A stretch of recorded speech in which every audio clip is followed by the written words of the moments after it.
If Mitt Romney wanted to make friends across the Atlantic during his summer tour, he certainly failed. First, he doubted Britain's preparations for the Olympics.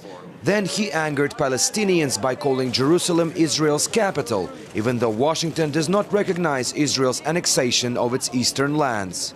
Romney has been bashing Europe in his campaign back home, but across the pond many have been thinking whether he really has a clue what was happening in the old world. And some are even openly concerned about his potential win.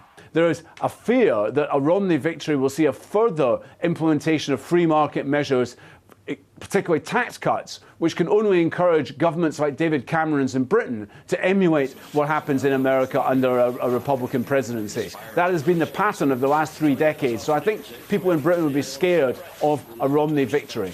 China is also among those closely watching the Republican candidate. Ties between Beijing and Washington have already hit a low, with the US planning to relocate most of its naval force into the Pacific. But Romney's even more combative stance is met with criticism in China, namely his calls to step up weapons sales to Taiwan and labeling China a currency manipulator. All Romney has threatened to do is declare trade war on China on the first day that he takes office.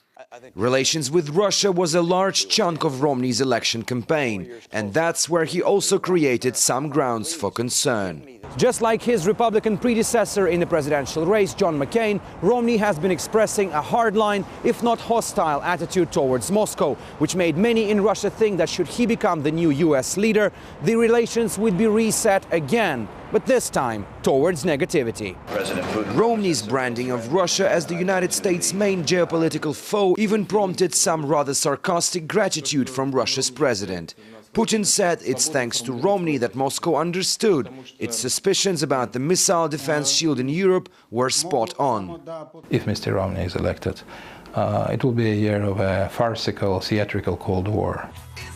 Whether Romney's bid for presidency will be successful is yet to be determined, but his saber-rattling towards Russia and Iran have already sparked comparisons with George W. Bush's first term. That proves to be the case, then it's completely vague how Romney would build transatlantic cooperation, having made so many blunders already.